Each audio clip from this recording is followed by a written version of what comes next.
Hello, listening people. Hello. You're listening to Spit and Polish presents Unappreciated Masterpieces. I'm Ryan Sliwinski. I thought it was Underappreciated Masterpieces. Oh, look. It's a great debate between everyone involved if it's unappreciated or under. Did our guest speak before me? I know. Bartek, the host. And Ryan, also the host. You've already said your name. I'm saying it again because it's more important. Yes, I'm Ryan Sliwinski and you're Bartek. Mm-hmm. You want to say your own last name? You never say yours because I I do. No, you said it like in Big Fat Liar and then you've never said it again. Well, who cares about my last name? It's Kasprzyszak there. There we go. See, in case anyone was wondering, like, who's Bartek, like, fully, there he is. And, yes, we're spitting Polish, likingly, because we're always spitting, and we are, of course, both Polish. And what we do in Unappreciated Masterpieces is we talk about those forgotten gems of films. We delve deep into the world of cinema and find the films that have been left behind. And what film are we talking about today, Bartek? We are going to watch and talk about Po prostu odwiedzić. Yes, and as I keep saying, I do not speak Polish. So what is that? You know what it is. It's right in front of you on the screen, dummy. Jesus, why asking me these questions when the answers are clearly in front of you? I don't know, I guess it's for some witty banter. Jeez, we are watching Just Visiting, the 2001 comedy film? Yeah. Yeah. And today our guest is my legendary figure that is my housemate that I've brought up on a few of the podcasts as a throwaway reference, who I feel I've represented fairly and justly with each and every comment I've made. Mark Russell. Say hi. Hello, everybody. Yeah, hi, Mark. Pleasure to be here on Underappreciated Masterpieces. Oh, you're gonna kill me. I hate you. It's not maybe not underappreciated masterpieces, it's overestimated pieces of masterhood. It's just pieces of film in the end. Well, even film is arguable. So Some of them. So we're going to watch Just Visiting. Of course, Just Visiting is an interesting film choice in which it's also not a kid's film. Again, we're departing from the original. This film is originally based on a French film of the same name, but of course in French. And this is an interesting story, isn't it, guys? Of course. Neither of you guys had seen or heard of this one before I said we should do this one next. Again, both of you guys new to this. What did you guys... give us a brief idea of what you guys thought about it. You know. Well, let's just say that my expectations were at question mark, and the delivery was, if I had 1 million question marks and 1 point for every question mark, well, that'd be like 1 million points, right? Yeah, exactly.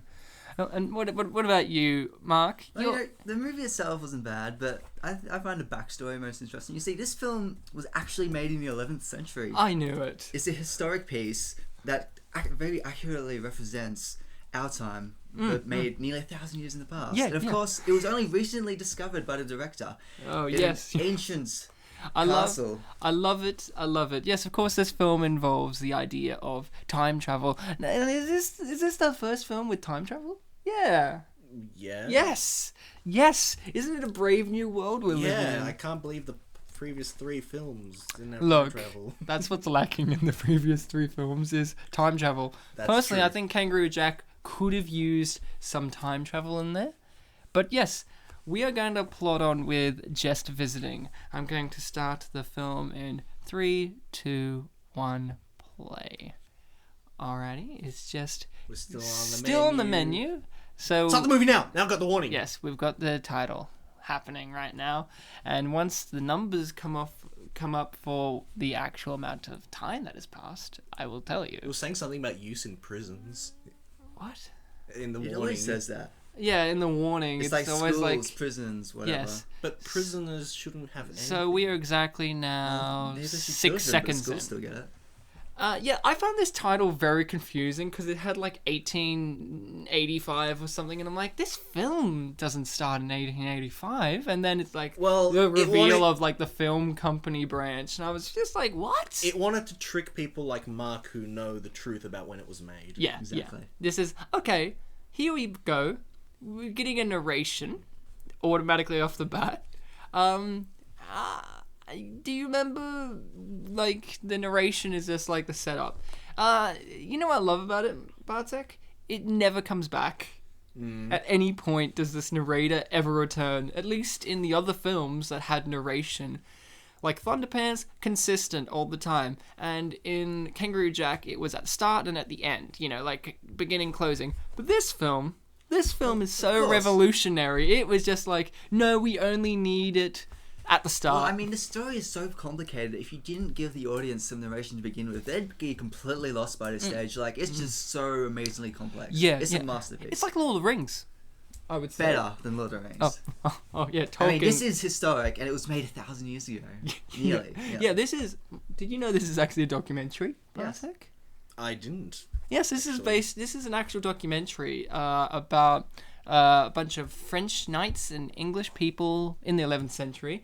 It's amazing that I did not know that we had the technology of cameras back then, Well, but I guess you say I was we, wrong. you mean they. Oh, well, Yes. they. Well, I mean, time travel we're still a was part of humanity. Time travel was a thing back then. Like, I mean, the wizards and everything, they had amazing time travel It's a abilities. scientific fact that wizards were real. Unfortunately, during the Inquisition, all capacity for time travel was lost. Yeah, and that's tragic. Damn Catholics ruining everything for Yeah. everyone. Yeah.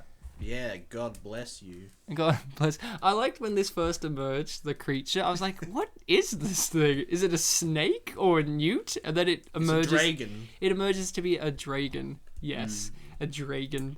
And I was just like, oh my lord. The entire CGI budget for this film in this one scene. Yes. I agree. It is. And then it shoots F-Ray at the guy. And the guy's face is perfectly fine, but his hair is a mess. Looks a bit like a Cartoon ranger. Yeah, he's a real ranger. Unlike Mark, who's blonde. Yes, Hayden, I am blonde. Yes, that's in reference to everyone thinks for some reason that Mark is not blonde, but he clearly is. Enough of in referencing. Back to because the... even I'm lost at them. Bartek, you're always lost. Okay, the narrator's back again. Okay, it's still the opening start. Like Mark said, this film is overly complicated at the start. If we didn't have someone telling us what the film was about, we wouldn't be able to figure it out at all. I mean, who is this guy? Is that Leon the Professional? No, I think it's some other guy. I think it's like he's a French count. Ooh, John Wayne. Thank God we had narration to tell us what... And the servant, the peasant swine. Yeah, the peasant, Andre, if you're really curious. He's sitting on the thing. Down. Down, bastard. Yeah, what a... How dare he? Bartek. How ungrateful. Yes. You didn't remember that there was a narrator or who the narrator was. Fun fact, everyone involved. The narrator is not credited in the film at all. Like, we watch the credits at the end, it doesn't say that there's a narrator, but there is. I looked up who the narrator was because the voice was just agonizing me. I was just like, who is this? This is someone. Kelsey Grammer. Oh, Sideshow Bob. Yep. That's all he did. And nothing else. Mm-hmm. Not Cheers. Yeah, Kelsey Grammer. Well, he did Just Visiting, obviously. Mm-hmm. But yeah, he is the narrator for no apparent reason, and I love it because if you have to have a narrator, it better be Kelsey Grammer, and if you're smart, you should only use him once in your film. Just And for no apparent reason. And for no apparent reason. I agree. It's like in the old South Park episode where they got George Clooney just to bark for like a dog for a few minutes. Yes, that's exact. That Bartek, you got it. That's exactly what it's like. Now, there's going to be a shot coming up here where the horse falls down, and if you look on top of the horse, no one's riding the horse. No, I think you're lying. Look, it's clearly like... Right, well, I didn't notice this, Bartek. Maybe you're right. Well, no, yeah, there, Oh right my there. lord! It's True, it's a foreshadowing to the wizard coming up. Yes, Yeah. yes. I wrote foreshadowing a lot in this film because there's so much foreshadowing. I mean, the dragon. Remember how that was set up? Mm-hmm. Yeah, we never see that again. That's foreshadowing of the nihilistic future that he will become part of, in which there is no realistic. Yes. In fact, this whole film is just a comment on nihilism and absurdism. Yeah, I agree. That's why it's a French film. I mean, it's an American-made film of a French production, and I do respect the fact that, yeah, like, look, you can argue, like, oh, you already have the original film, you don't need a remake. But you got to appreciate the fact that the writer and director of the original film came on to do this film. And I appreciate that. I think it's good. I mean, it's good that they got the production crew and the makers of the original film from France to come over and remake it for the American audience and have two French leading actors who are actually French. And were in the original film. But never speak French. Were they actually in the original film? Jean Reno and the guy that plays Andre were in the film. They played the same roles. Really? I thought they dubbed their roles Yeah, for they also did that. Oh, okay. Cool. That's good to know. Mm-hmm. For some reason I thought it wasn't them in the original. But Jean Reno, what happened to him? Where is he now? If I looked at a picture of him on Wikipedia. He's back in the 11th century. Yeah, but he made Leon before he left. Yeah. Leon the Professional, that is. I mean, he had to do that. No, he made Leon like his son, obviously. Like what? Yes, everyone knows Leon the Professional, except for Mark. You don't know Leon the Professional. You should watch it. I don't know anything. I'm ignorant. It's a famous film where he puts on a John Wayne costume and goes Cowdy. Yes, and I do believe Keira Knightley's in it. Yeah, that's right. She was in Thunderpants as well. Yeah, and Star Wars. She played Amidala Padme. Yeah, that's correct. Yep. Sad thing is, that is kind of correct. Now, obviously, we have to mention this. We are Polish, and this film has a lot of French in it. Damn French. Polish and French, we get along very well, so yeah. this film is a good friend of ours. Oh, yeah. Very good friend. Yep. The more you learn. The more you learn. The more you know. No, I learnt that. I already know. Yeah, lots. but you notified it now. I notified it, yeah. Christina Applegate's in this movie. And you know Christina Applegate, right? She's in this movie. Yes. She's obviously famous for... Sorry, that guy had fire on his penis. And it was his very dick was busy. on fire. Yes, a hot dog.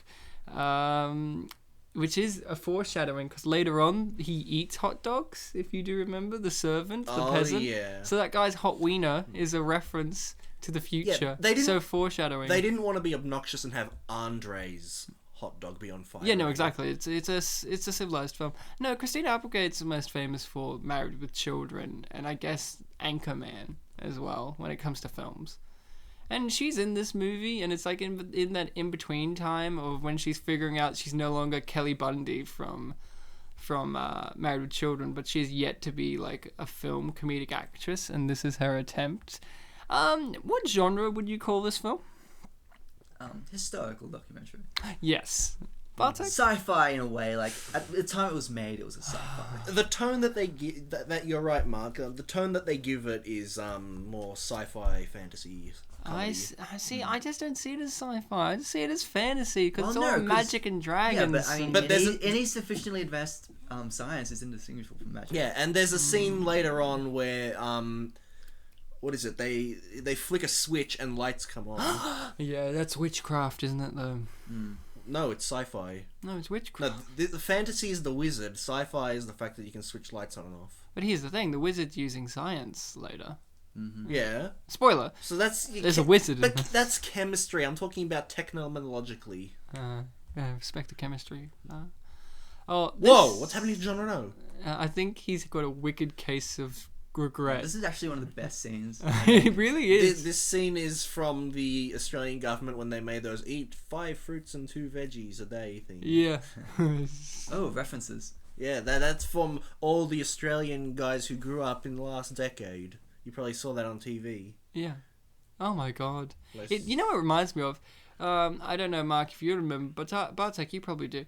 On ABC, there used to be that weird French show where it was like the fruits and Yes, vegetables. I've seen Yeah. Do you remember this, Bartek? Where it's like, I grew up with a lot of Polish cartoons, so it melds together with a bunch of stuff. yeah, but it's like this. It's not a cartoon. It's like it shows you how to make interesting creatures out of like fruit and vegetables, and it's like and an it's like- opera singing chick, and Yeah, she's it's like, cute music and like little bits of fruit cut themselves Cute? up and arrange themselves. cute. It's weird music. That's all. I remember it as cute. See, good as watching this a second time round. Like, I've seen it many times, but watching it again after yesterday, because I didn't realize he stabbed her to death with a sword. I, for some reason, thought Really? That was like that's like the one event in the whole movie. Like, that's the one thing that actually happens in this movie. For some reason, I thought he punched her real hard, and then they're like, she died. I'm like, well, that must have been a really good punch. No, this is not an anime, Ryan. An anime, or, you know, Big Fat Liar, because punches were deadly in that too. Look, it's Malcolm McDowell, One punch everyone. can kill. I actually didn't recognize Malcolm McDowell with all that facial hair. I I knew he was did. in the film, so I kind of concluded, he must have been the wizard, but I didn't recognize him. What happened to him too, actually? Like, I know he's around, but like... He was in an episode of South Park, but that was forever ago. I do remember he was in legendary films like Tank Girl, which may one day come on here, I don't know. Was he in Caligula? Yeah, he was Caligula. Yeah, there you go. That wasn't a weird... Mark, you haven't... No, You've told me about it. Yeah, I Caligula. haven't seen it, but I know of it. Caligula's a weird film, everyone. Check it out. Also unappreciated. Bring your kids. Yeah, take your kids along. It's a family film. The Yeah. orgies will excite them. At first, when I saw the wizard, before I saw like his face, I was like, they got an Asian wizard in. Oh, this is cool. Because he's got like, you know... Yeah, the beard. And the mustache and the kind of hat. But then I realised, no, I'm just being stereotypical. This film is above stereotypes. Yes, see? There's an expensive thing in the prison. That's above stereotype. Yeah, that... Yes, prison is so strange in that, like, it locks from the inside and it cannot be opened from the outside. Yeah, I agree. Also, did you notice what was on the walls? No, tell me. Torches that were on fire. It's foreshadowing to the lights flicking on and Oh off. my god. And at the restaurant. Oh my Remember the go- restaurant yeah, scene? yeah, yeah. Spoiler alert. Spoiler. The film is so brilliant and subtle. This film is subtle. There are no obscene fart jokes at all. No, of course not. Well, Obscene, no. obscene, no. Yes. Classic, yes. Yes. I like how we were on the same page there, Ryan. We were always on the same page, Bartek. Get off my page. Well, you printed off pages. Talking about the page, like the Facebook one. Oh, it's subtle. Like it. I like... Like it or die. Whoa. Mark, we don't want to kill our people. I do. I like this guard. He was smart enough. He's like, that priest's been in there for a very long time. And then he just doesn't do anything for a bit. And then he's like, I guess I'll knock on the door. And then it's locked. Mark, you bring up a great point. When I was watching this with you yesterday, it's like, why is it locked on the inside? And don't they have a key? That's a brilliant point. Like, why don't they have a key? They're guards for this room. Oh, special effects. This is when the special effects kind of get a bit crappy. Or as I like to call it, brilliant. Now, this is good, actually. I think the special effects for when Jean Reno is getting time traveled is great. Like, It is strange that each one of them has a different effect for when they time travel. and Like, this is the best one when he turns to dust. I think that's a cool idea. and then like they have different ones for when they time travel back and like when they have different, like they never use the same one twice. Yeah, did you know that Medusa was inspired by this scene? Really? The actual Medusa was inspired by this scene when from turning into a rock. Yeah, time travel. Time travel. That Wizards again. went back a long way. See, like at the end of this film, when they go back, they don't go back directly to their own time. They go back to ancient times first. yeah, exactly. I mean, just Jean Reno and the wizard. I like this film since it's a time travel movie. This is a legitimate reasoning for why this film is so influential on films before it was made. It is a paradoxical film in which it is an influence to even art itself. I mean, Picasso Jeez, wow. wouldn't have made any of his Without this artworks film, without we this would film. not have plastic. Yep, that's true. We wouldn't have plastic. I love this teacher. I wish she was in it more. It's like, you know, they are mannequins. She's great. Like, I loved her. I wish she was back in it again. Like, I wish she was, like, the main chick. But she's not. Of course, we have, you know, not her. We have Christina Applegate, which is fine. I mean, she's a great actress, sure. But is she this teacher chick? I mean, you know, I will ask very, very much now, who's your favorite character, guys? Because I think it's clear that mine is this teacher chick. Yeah, Mark, who's your favourite character? I don't know if I have a favourite. They're all brilliant in their own way. But if I had to pick one, I'd say probably the wizard. Yes. Right on. There's screaming in this film. I don't understand why. But that's not... See, that's a good thing about this film. I don't have to understand why the things happen. I just like know that why they they're do. suddenly in America when they were in England to begin with. That's a good point. Like, not only did they time travel, but they moved like halfway across the world. Yeah, no, that's a good thing about these films, these unappreciated masterpieces, is you don't have to understand. You just have to accept, and that's the beauty Now, of this film, is actually isn't it? one of my favorite scenes in the film. Yeah. Like this whole sequence in the museum where they're wandering around. It's a great idea. It's like an afterlife image. I agree. I love the museum curator guy where it's like, the guy's like, there's people with swords. It's like, oh, stop overreacting. We own a museum. There's people with swords all the time. And then, like, he sees a bunch of kids running. He's like, I might take this seriously now. I like how the little girl was nice enough to push the button for them because they wouldn't have figured it out. Yeah, that is true. She looked at them and she was like, oh, these poor French guys wouldn't figure it out. I guess I better push it for them. Yeah. But I do love they do adapt pretty quick because at some point they do go back up to the floor that they were at, and I assume they use the elevator. I do find it strange that everybody freaks out when they see them though. Like, is it so inconceivable that a museum would hire like actors to It is portray? It is in this universe, especially because you can't have time traveler, but you can definitely you can have time traveling, but you can't have like paid actors. Yeah. Well, to be fair, there is nobody in this entire film world that looks like Jean Reno. No, Yeah, you see what I did there? I saw what you did Yeah, there. because it's foreshadowing, guys. For all that you haven't seen the film, it's foreshadowing. Now, I love in the original French film, apparently, according to the trivia, this scene where they attack this red dragon was very, it was similar, but a bit different in the fact that it considered, like, it had the term Moor, like a black guy's driving the car, and they're like, oh, look, a Moor, and then they try and chase him down, apparently. Yeah, I read that about the original. I like that they have the Macarena playing, but here's an inconsistency. Now, I didn't see it in the goofs on IMDb, but, that doesn't mean anything. But they killed the Macarena. I don't think you could do that. Yeah. I think it's impossible to kill that beat. That was a part of the film where it took me out of it just for a moment. I mean, yes, this film is very realistic, and it is a documentary, but I don't know. Can you really kill the Macarena? Well, I think the Macarena is going to be in another film we're one day going to watch, right? What one? Scooby-Doo? I think is it in Scooby-Doo? Yeah, spoiler alert. At one point, we're going to do the Scooby-Doo movies. Yeah, for sure. I mentioned it's like, which one? I'm like, oh, should I say it on my Yeah, look. Now that you guys know, we won't do it for like 3 years, so have fun waiting. No, I love how this guy is just like, look, he's got all of this stuff, like a tooth, and why does he have a tooth, might I add? Wizard? Good luck. No, it's... Don't you know that? I always carry a tooth with me. It's Andre. He needs it to eat. To eat. Mm-hmm. Yeah, I agree. He needs it to definitely eat. I love how... He keeps a cyanide capsule. Okay, here's what I don't get is, right? Christina Applegate's got this, like, expensive artifact, and then they give it back to the guy, like, back to Andre, who's clearly, in this universe, in the modern times, considered to be insane. And they're like, here, have a priceless artifact. Us here at the museum don't want it. Well, I'll be stealing. Stealing, yeah. They know he stole. See, this is important. April 2000. Yeah. That'll be important later. Look at all these years. Yeah, April 2000. Yes. Yes. I'm going to mention that later. This is a 2000 film. All of our films so far have been 2000 films because you know why? The early 2000s, all of it really has been great for film. I mean, look at this. Well, again... He's kissing her feet. That's a sign of respect. Again, I think Mark would like to correct you on when this film was made, but it was released in 2001. Yes, right? but this is set in 2000. Yes. Yep.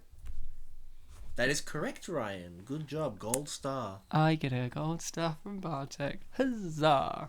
It's a bit dirty, but it's gold star. Yeah, well, everything's dirty that you touch. No, you are my Rosalind. I like Jean Reno. You didn't get to me earlier when you were asking favorite characters, but mine is Jean Reno. And the actor? Yes. Well, okay. Look, the character played by Jean Reno. Well, he's not playing a character. This is a documentary. Yeah, He's real. He's real. Yeah, obviously. Her eyes are green. Just so that the audience... Oh, this is a thing. They nearly kiss. Do they ever kiss in the film, actually? Like No, because, spoiler alert, they're related. Oh, but they were about to, though. They were about to get it freaky cousin style.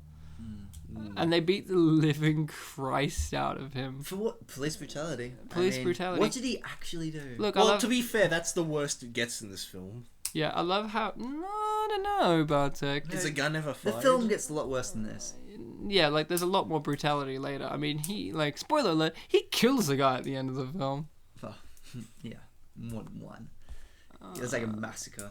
A massacre of the audience's expectations, yes. Yes. No, I like how she suddenly knows him. Like, oh yes, of course, it's my cousin. And when I was watching this first time, I thought she was It like... was the near kiss encounter. Yeah, I thought for some reason when I first watched this, she had like forged that and was just like, oh, I want to like help this guy out. And I was just like, oh, how did she manage to forge this so quickly? Yeah, when she turned around, I thought she was just gonna go back and like bullshit. Like, no, wait, yeah, I know. Yeah, I know. I thought he is, that. yeah. That's exactly. But then she's like legitimate, and then there's a moment in the film in which I'm thinking, wait, is this film not actually about time travel? Is it actually about two individuals who are crazy?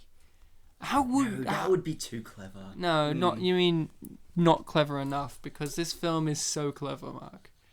This film is, of course, the bee's knees, the cat's pajamas, the dog's bollocks. That thought did come across at some point. Like, what if they are crazy? But then I thought, no, I see myself in Tybalt or in Jean Reno, and I'm not crazy, so he can't be crazy. He has to be genuine. He's an attractive woman. Yes. That's the only function she has in this film. No, Mark, you're sexist. She's not just a piece of eye candy. She's a character. Look at this scene. Yeah, she's a character. She's showing that, you know, women can be two-dimensional sex objects. Sometimes, Mark, I guess this film is trying to say that that is just the facts, because, you know, you've got one character who's a three-dimensional independent woman, and then the other one who's a two-dimensional sex object. So I guess, you know, it's trying to show the balance between humanity. Yeah, and I guess someone doesn't like wanking. Yeah, Mark. This guy here, the boyfriend, he's played by the actor who's in American Psycho. Have you seen American Psycho? No, but when I was watching this scene, he didn't look like him, but then when I turned away and I heard his voice, I'm like, he sounds like Seth Green, but it's not Seth Green. No, it's not.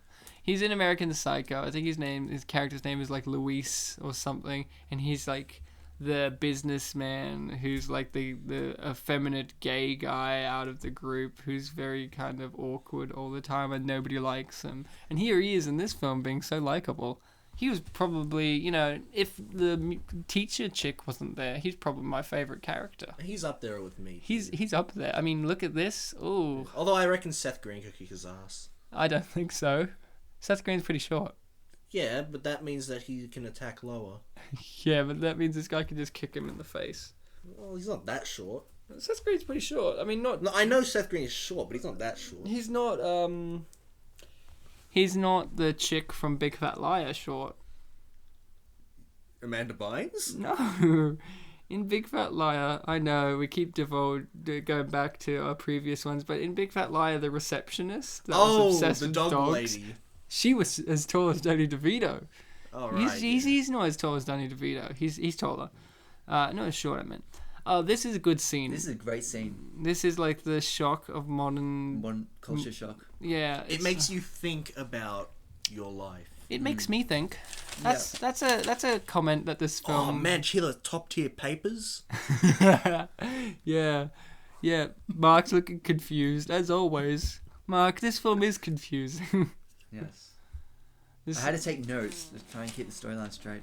There is a straight storyline. It's very simple. So when he was looking at the timeline in that room earlier, it came across the Chrysler building. So for most of this movie, it misled me to think that this was New York, but it wasn't. Isn't it? No, it's Chicago. Oh, that's right. They say it's Chicago. They're like, oh, it's Chicago. And I'm like, oh. Why? Why is it in America at all? I don't know, because the story demands a reason to be set in America. It led to some awkward jokes between me and my friends. I'm like, oh yeah, these two guys go to 2001 New York. And he's like, oh, the best time. New York. Yeah, well, I told him 2001 because I was wrong, because I'm an idiot. Hey, it's Chicago, you... And then we made World Trade Center jokes, but that was it. Wow, sensible young man you are. I like how he dissolved into like liquid. Here's the scene. Here's the emotional scene. Now look, this may be the best hot dog scene in a film. I really like the line that the the vendor says. The vendor, yes. Vendor. Is that Polish Vendor? for vendor?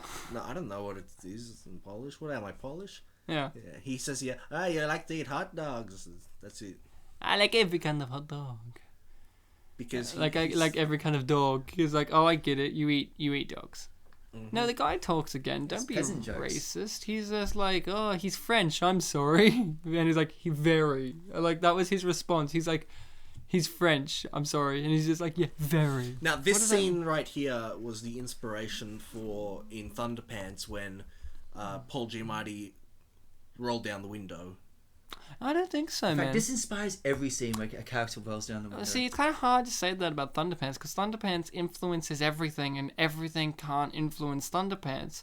So, but this can influence everything, including Thunderpants. It's So exactly what I said, rather than what you were saying. no, no. You're saying it simply. You have to conceive the idea that these films are so influential that it gets to the point of being unbelievable of how they can influence each other, yet not influence each other.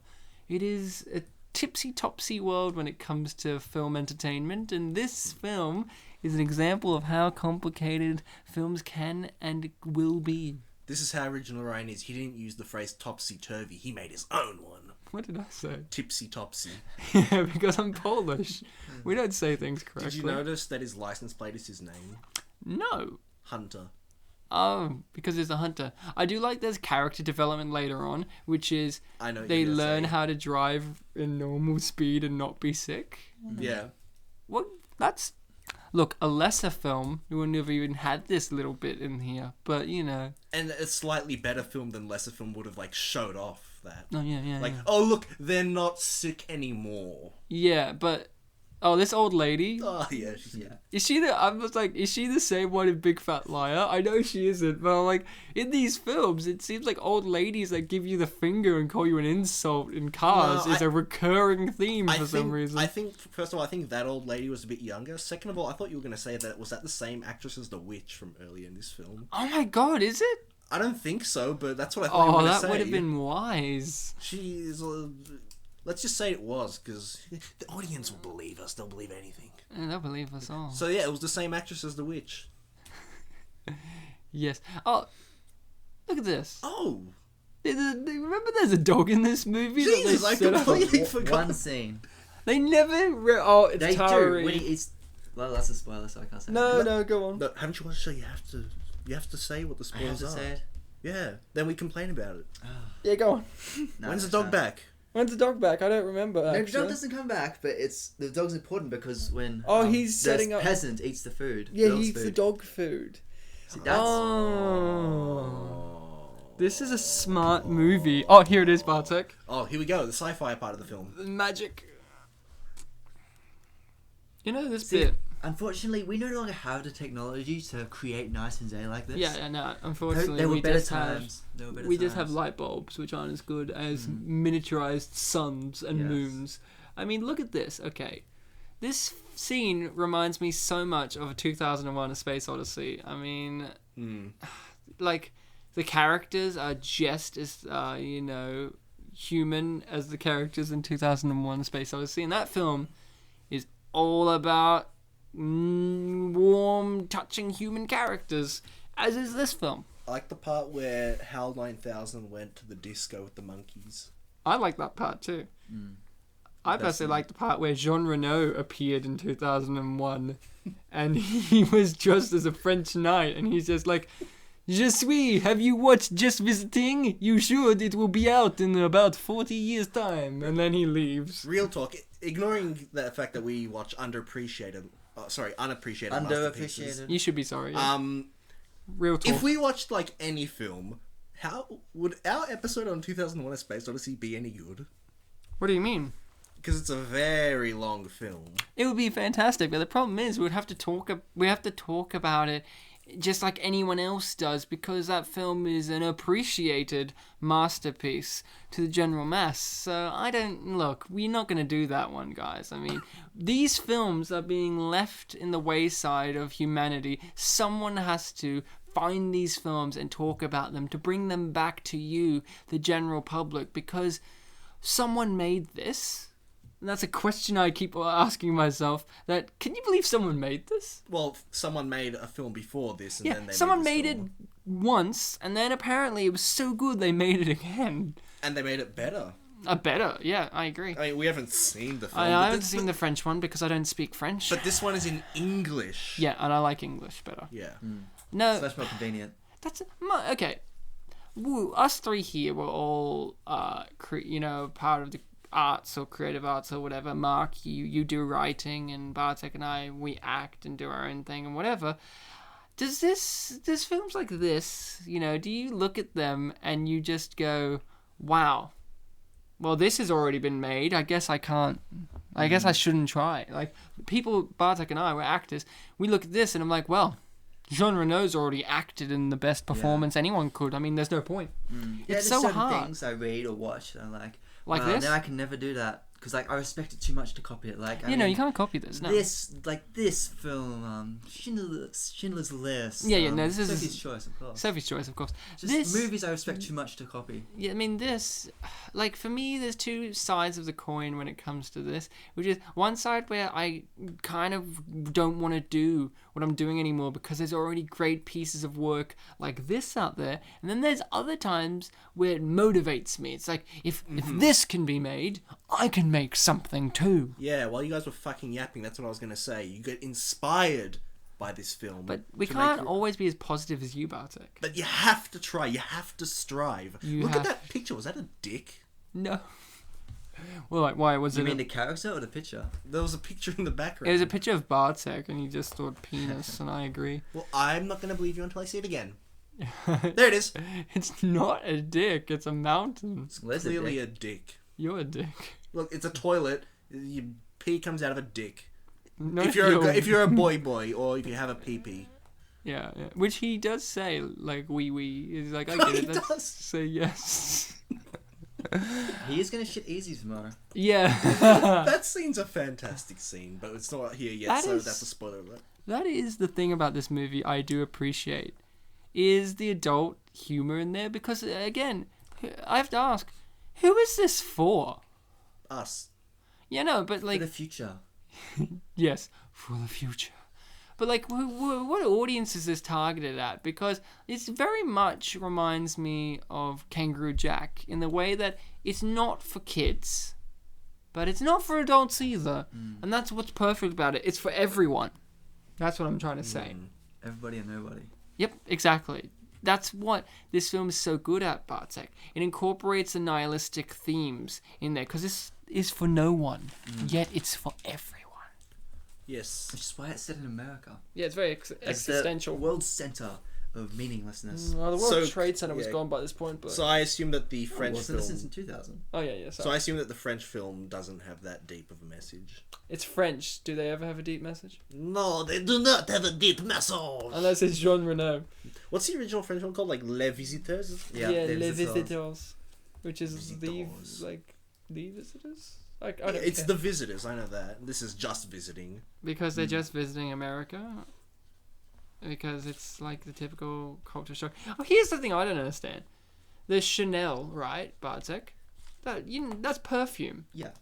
Yeah, okay. Why do they not know it's perfume? Because it's clearly perfume. They use perfume. They don't bathe. They just use Yes. perfume. Like the whole so thing. why do they not know that it's perfume? Because they didn't have bottles like that back no, in but their they time. can still They look. can smell it. Well, okay, they use what was it? Like they use like detergent or something as perfume. They don't have bottles like that either. So how do they not know by looking at it and smelling it that it's perfume? They still have glass Look, it's bottles. it's like this, all right?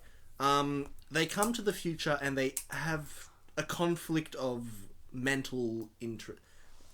Look, they have a conflict going on in their head, psychological conflict.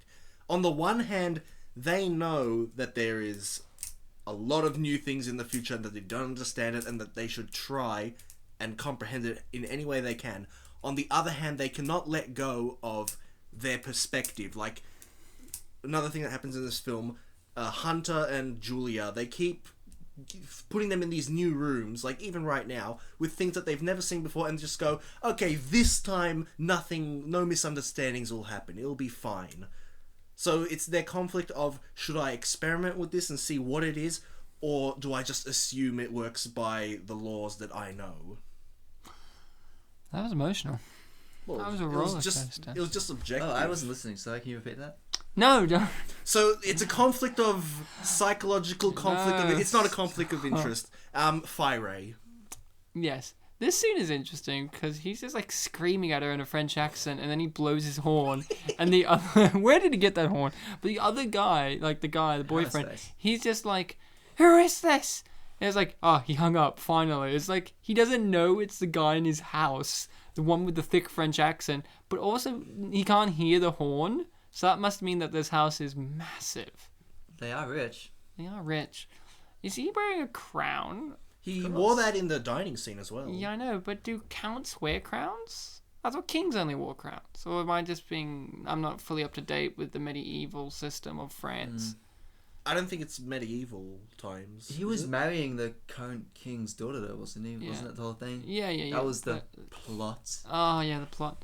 Oh, maybe that makes sense. What do you mean it wasn't set in the medieval times? It's set. Is the 1700s medieval? It's set in the 1100s. 1100s, Bartek. I read online somewhere that it was set in like the 1700s. No. Either way, we looked it up. We did look it up. No, it is They set. say it's like 11th century or 12th century. Oh. Yeah, no, At some near the point. end of the 12th century. Bloody Yeah. Wikipedia. So what happened is, Bartek, Yes. the king is King Henry II in his story. Like it says in the credits, King Henry. And he's And played- we looked it up. It's King Henry II in the timeline that they gave. They said like the late. And he was played by Bill Bailey, right? No, that was his father. What? Tybalt's father? father was played by Bill Bailey. There was like Okay. 2 seconds where they're in the chat. And not Bill Bailey from Black Books, no. Not Bill Yeah, I Bailey the know. comedian. Bill Bailey the Ah. actor. I know, you're disappointed. Now this scene is fucking gold. I love this scene. I know, this scene is the scene. See, okay, scenes like this were lacking from Silence of the Lambs. Mm-hmm. Yeah, I definitely agree. I mean, that's Hannibal right there. And Christina Applegate's clearly Buffalo Bill. And this old she's the lady, best.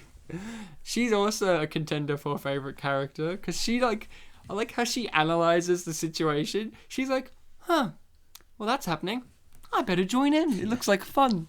Just like joins in. Oh, the peasants were fun. I miss those days when we could abuse our subordinates. Yes, subordinates. Yeah. Yeah. I can't Do you- speak to There that. was another factual inaccuracy somewhere. I think it was like on IMDb. It said something like, in one of these shots, some of the people sitting at the tables are reference to some painting. Oh, I that's think- later. That's later. Yeah, I think they must have gotten it the other way around. Yeah, no, I agree. That this inspired the painting. Yeah, I agree. It's later when they're in the diner, not in this restaurant. Oh dear. You're a fucking idiot, Bartek. Damn it, I never make mistakes on this show. Unappreciated masterpieces. Underappreciated. I never make. Shit, I was trying to get the wrong one too. You fucking See, screwed up on proving how you screw up. See, I never make mistakes. So now you gotta wonder, did I screw up on purpose or not? I don't care. It's so deep. So in the medieval times, could people just eat like a whole wheel of cheese? Well, I think the idea was if it's there, eat it. Yeah, but I even- mean, you can't rely even on your he- next meal. Even the count, eats See, it. I don't Like, look, understand look, this look. bit. Here's Jean Reno. He's like grabbing like blocks of cheese, and he's just like, cheese. Like, I guess it's a French thing. Well, I guess you just got to assume that the answer to your question is yes. The I answer- mean, they only have to shit like once a week, so I mean, plenty of cheese keeps you Now, moving. Bartek, Yes? real talk, as you say. If I dressed up in French medieval armor, Yes, would I be please. allowed into? Yes. Would I be allowed into a 5-star restaurant, the best Yes. and fanciest and most high-priced restaurant in town? Well, what You got fancy money? address is there then? Medieval. Do you have money? He has gold coins. So Do you have money? I'm pretending to be Jean I Reno. have a money. So will you have money? Yes, You're probably fine. but really though, and the peasant guy though, he doesn't have money. They let him in. Well, I mean, he's a servant. The master has the money. I Will you guess. have money for the? Well, will you have money for the servant? Oh no, fuck him. Well, You're my then you're not. I'm not gonna give you money, Bartek. Well, then you're not going to be allowed in the restaurant if you're not going to pay for the servant. All right, calm down, servant. Jesus. Silence, peasant. Oh yes.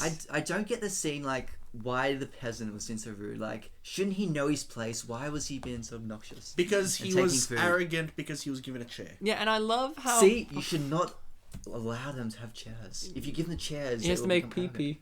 Mm-hmm. He has to make pee-pee. No, the best part is, Mark brought this up when we watched it the first time around yesterday, is the servant is being told not to do these things, and he still does them. It's like, he is a servant, he is a slave, he is a peasant. He knows his place, he knows that he has to listen to people of authority, and he doesn't do it. So it kind of makes you question, like, the authenticity of this film, because we know it's a documentary, but is this guy actually a peasant, or is he actually... He is the like real lord. He's the real lord, yeah. Well, you know what they say, if you try to do the same thing multiple times and expect different results, you're insane. And just there he thought that he was grabbing torches with fire ray, but clearly they have light bulbs. He doesn't know that, though. Yes, because he's insanity. Like me. This guy here, most realistic character in the whole entire film. He's pretty handsome too. He looks like a weird kind of mix between Josh Brolin and Pierce Brosnan. He looks like he should be the main character of a movie today. Yeah. But like a kind of dull movie. Yeah. Like, look at him. He's like, no, thank you. Enjoy yourself. Like, he's so realistic. He's like, I don't want to mess with this guy. What was that movie from a few years ago that had... Oh, I'm just going to be... I was about to say that had that guy. The guy? I love that guy. He's a great actor. Is it Jean Reno? Yes, of course it was Jean Reno. I can't even remember what that movie's about now, so I can't really describe it, can I? I guess it was a film in which a camera was pointed at Jean Reno, and he had a French accent, because he only has a French accent in everything. I can't remember what the movie was called, but it had some actor in it. Oh, the actor guy? Mm-hmm. Could you describe him for us? Like, he has an eye, he has He was- eyes, a nose, a mouth. It's all sort of held together with He a was a skin thing called a face. triple A Hollywood actor, I don't know. Triple A. The film sounded like... Oh, The Adjustment Bureau, I think it was called. Oh, with Jean Reno. Yeah. I think it was called The Adjustment Bureau. That guy looked like he should have been in that movie. Yeah, but too bad Jean Reno was already in it. Yeah. As Matt Damon. Yeah. Hey, Mark, do you like Jean Reno? Yes. Best guest ever. He didn't sound too sure. I love how he's learning. He was just like, oh, I've got this chicken on the thing. When he walked past those guys, he kind of hit it, but looked fancy while doing it. And look how, like, regal he's trying to be about it. I like how these guys suddenly turn into, like, comedic things. Like, oh, I got this, and then I'm going to go and make a pun. Why would you bring it into the restaurant? Yeah, that's full what I of mean. People. And then he says this silly thing right here. Comedy? Yeah, I love chicken a la umbrella to your bill. And It's that's... like, I'm going to be a comedy too. And there's real fire out here? Fire. Yes. Actually, it looks fake. No, it's real, Bartek. No, but it looks like... I hate that fake fire. Yeah, Sorry. it looks like fake fire. No, it's real fire. This film is realistic. See it? See it? That looks real. It looks like real fake fire. Yeah, I like how... Oh shit! Sorry, I mean fire. I gotta keep the running joke going. Gotta run it into the ground. Run you into the ground. Okay, yes. Go on, go. Let's do it. Yep. Alrighty. I like how he's like the only one who likes the mint other than the peasant. Like, he's like, oh, it's Even good. the knight doesn't like it. No, and he's from the fucking, like, 1100s. You show respect. He's the count. Yeah, he's the Count Dracula. No. Jean Reno would have been a great Dracula. Yeah, actually. Wouldn't he have been great? Like, he would have been like, it is me, Jean Reno. Like, before this film, I will admit, other than this film, I've only seen Leon the Professional, and he was kind of low... Have you seen Godzilla? No, because I'm stupid. And obviously in Leon the Professional, he's a bit low-key in his acting, kind of casual. In this film, he's a lot more comedic, so now I can really see that... Well, comedic, but also very grand. He can be a really good Dracula. Shatner acting the shit out of this, that guy. Everything's Shatner acting. That guy's not William Shatner. He's Black Guy God. You don't know what William Shatner is? I don't know what William Shatner is. Yeah. That's not true. I saw the Oscars hosted by Seth MacFarlane. There you go. I like how that guard just makes a ridiculous face, and it reminds me that everyone in this film makes ridiculous faces. Obviously, the two central leading performances by Jean Reno and other guy.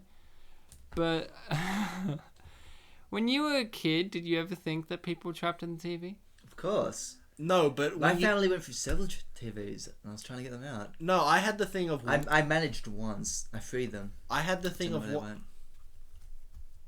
I had the thing of what happens to them when you turn off the TV. Oh yeah. Do they go to sleep? Do they just stop moving? It's like that thing of when you're a kid, you're like, does the light turn off in the fridge when you close the door? I didn't because I I always... stayed in the fridge once to check. And that's what why was he's it? a sane individual. What happened? I don't remember. It was all cold for a long And time. He. I woke up a few years in the future. See, I closed it until like it was just slightly ajar and I saw the light turn off. I don't think that's true. I The don't light believe stays you. on in there. I'm pretty sure. Well, you are a stupid. Yeah, when I was like in me. there, I could see the light. There was like this long Yeah. tunnel. He saw- You saw the Funny. light? You okay now? Did you die? Oh, That was a long time ago. you guys, Oh. you missed that. What? She's like asleep. Oh, with right, yeah. Her arm like out on the side of the bed, and what does he do? He grabs her by the arm, but he grabs her like by her wrist, and it looked like he was checking her pulse. And it's just like, who does that? Even this guy is a dick. Yeah. I missed him too. Like, I do agree. Like the idea that this guy beating the shit out of her, basically, he's like, "Fuck you, have some trash, you trash." See, and who does peasant think he is? Like, he can go up to this lord and just, like, assault him. I liked that he was very energetic in his attempt to go and get him. I like, this guy. He's like, "Lady, right? Sorry," and he's just like, "Kiss her feet." Now, this scene obviously made Quentin Tarantino start doing what he does. Yeah, this inspired Pulp Fiction. In fact, does Quentin Tarantino have any film where a guy actually No. kisses a woman's feet? No, he's not that explicit. He's not that brave. No, that's, what is it, Dusk Till Dawn? Oh yeah, From Dusk I Till haven't Dawn. seen that. I don't know. Yeah, Tarantino's in that, and Salma Hayek puts her foot in his mouth, and he loves it. There you go. I love that it is pointed out. It's like, look, this is clearly a lord. Look at his arm. Look at his coat of arms on his tie or whatever. And he's like, I'm an idiot. But that's the thing.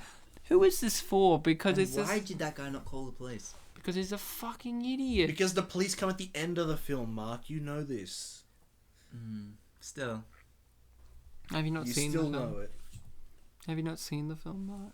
Because it's clearly all explained. No, it's not. I wrote several times plot, as in where is it? Where did you write the word I have a plot? theory about why nothing happens In my this film. notes. Oh, okay. I have a theory. Go on. It's a reflection on like the modern obsession with meaning. It's like a profound, absurdist critique of our 21st century entitlements, particularly in America. Like everything has to have meaning, everything has to have plot, and this film critiques that in a very profound way. I agree. I mean, look at her, for instance. This is Tara Reid, of course, known for her great cinematic pieces such as Just Visiting. And she is in this movie, for a start, and she is probably the best performance in the film because I totally believe her performance is genuine and real. And I just love her storyline, which is like, once he shows her that he has this, like this treasure box or whatever, she instantly falls in love with him. And that is just the American way, isn't it? But I'm not American, but I'll take your word for it. well, you've been to America, haven't you? No, I have not. Has your mum been there, though? Yes. Well, a your few mum's months been ago. there, so... Yes. Bartek's mum's been to America. I bet she can vouch for me. Does she listen to this? She probably will soon. So just before they... Hi, Bartek's mum. Hi, Mum. Ignore the wanking comment I made minutes ago. No, think about it very hard. Oh, no. So anyway, Oh, earlier God, they're you like, have what to. is that? And they're like, the L. The L comes back later, so that makes this foreshadowing. Oh, foreshadowing. I like how he's like, I'm going to cut his hand off. It's like, that is the law. It's a Like, just punishment. it's still the law in some places, which is great. I genuinely like it when Andre and Jean Reno's character, Thibault, suddenly trigger their sense of justice by pulling out their swords or approaching people. It's really cool. Yeah. Oh, this woman, This is weird. Like, why does he immediately assume she's not a witch when he realizes she's not old? because she's not old. But why does... Because I mean, he thought being it was an witch- old hag. And then she's Yeah. like, I've been called worse. Like, that's her attitude. I love I like that. how this woman's still crying. And somebody's just About like, what? shut What happened up. to her? Because she saw a guy nearly got her Oh hand. dear, how sensitive. What Poor old guy. I like how nobody answers him. It's like, would you happen to know where Wizard is? He's like, I'm in a hurry, but Now, that's not an answer to his question. Borat was inspired by that sequence right there of him going around asking people and people thinking he's crazy. This Wizard, like, obviously he inspired, like, Easy Rider. Because of his look. Very easy. I thought for a moment he was, like, gonna, like, that place above that bridge. I thought he was gonna go there, but then he doesn't. I love this scene. Yeah, I know, that was weird. The scene was inspired by the painting. No. Was it not? No. This is what you're talking about, wasn't it? No. It's this bar. No. It's not later. this bar. It's when they're in the diner, him and Christina... Spoiler. When Christina Applegate are in the diner together, which is after the scene. It's like later at night and they're drinking or having fun. Oh my god, you should pay attention. I don't remember that scene. You're an idiot, that's all. Oh, wow. I like Maybe this I'll guy. just leave it. Yeah. I'd watch his movie. But, Mark, come back. Don't leave. What's he doing? Mark's leaving because I called him an idiot. Oh, he's gone. And he's gone forever. Oh, well, I guess it's time for us to talk about Mark's great accomplishments. And... Well, no, now we've replaced him with Mark 2. Yeah, Mark 2. How are you going, Mark 2? Hello, this is Mark 2. I It's like great him to be better. here on Underappreciated Masterpieces. Oh, God, I'll kill you all. No, I like that character, the one who's like, yeah, Lord is Cicero or whatever. I would watch his movie. I like all the sequences in this bar simply because they're so fun. Yeah, it's really fun. I like how he chose a yellow suitcase. How is he paying for all this stuff? No, he didn't. He just stole it. Like the hat, the clothes, all these equipment. Yeah, he's very casual about getting what he deserves. No, Mark, you commented on this when we watched it. Mark 2. Mark 2, sorry. Mark 2, It's going to be thank long. you. MM2. MM2. It's MMK2. Mark 2. What's okay? You shortening for Mark is MK for when you're saying Mark 2. Okay. Fuck it. I love how the Wizard, you mentioned this when we watched it, it's like the Wizard is actually not at all phased by the modern day. I find that interesting. Like, it's like he's been here before. He knows what he's doing. He's not having the conflict that I mentioned the other characters. I love how he had buys a earlier. Ouija board. yeah, he buys a Ouija board. Yeah, that was nice. It's like, that's a subtle touch that a lesser film, such as, any Coen Brothers film, for instance, wouldn't have picked up on. I thought for some reason, you know how he has the locket of her hair in that little brooch thingy. Locket. Sorry, yes, locket. Wait, a locket of her in a locket. Jesus. Yeah. I thought that was going to come back for some reason. I thought they were going to do like a DNA test or something or other, but he just goes, "Look, I have your hair," which is not creepy. It's not creepy. I This have chick. collections of everybody's hair. Thanks, Mark 2. Oh, this guy, he's like, yeah, the Count of Whoop-de-doo. No, blah-de-blah. The Baron of Blah-de-blah. I'd watch that movie, The Baron of Blah-de-blah, and it's about, like, that I drunk wrote that guy. movie. You haven't seen it? Oh, I guess. Only if the Baron of Blah-de-blah talks like Homer when he puts on a high voice. Ooh. I am the Count of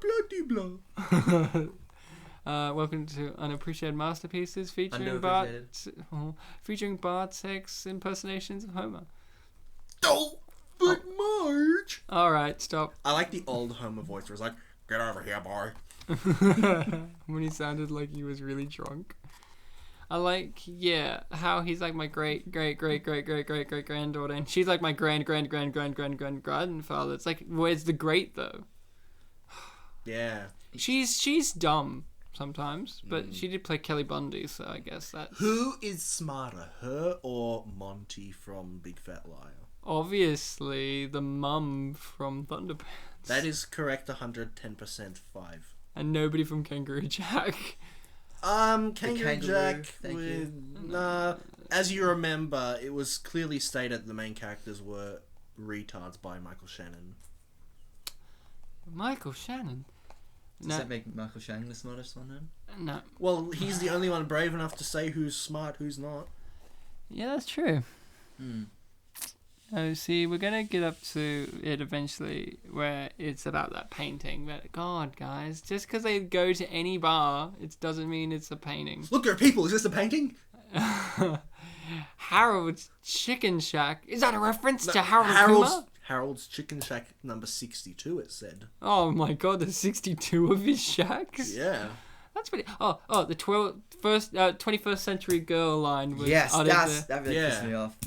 Because technically, since the year 2000, it's not yet the 21st century. Really? Yes, because the 21st century begins in 2001, because, as Seinfeld told us, there was no year zero. There you go. And in addition, even if she was correct, because really, according to her logic, there would only even be 1 year into the 21st century. And since she's lived most of her life in the 20th century, she's a 20th century girl. Exactly.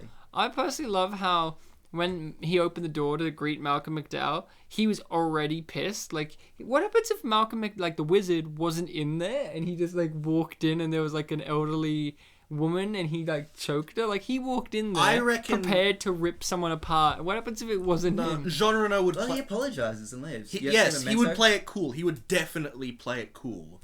I am 110 numbers sure that he would play it cool.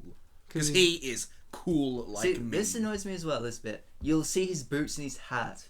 And it comes back later. Yeah. See, they're not made of silver. You see that? Yeah, I clearly see how they're not made of silver. Because bloody English wizards, am I right, guys? Yes, those English wizards, they're Because worse. he's French. I much prefer my French wizards. Are they French wizards? Of course. Every country has its wizards. I drove a car like that in GTA. Does Australia have wizards? Yeah. Are they mad cunts? Traditional wizards. Like, no, there's white people all there. Oh. But, Yeah, Tara Reid in this movie's scum.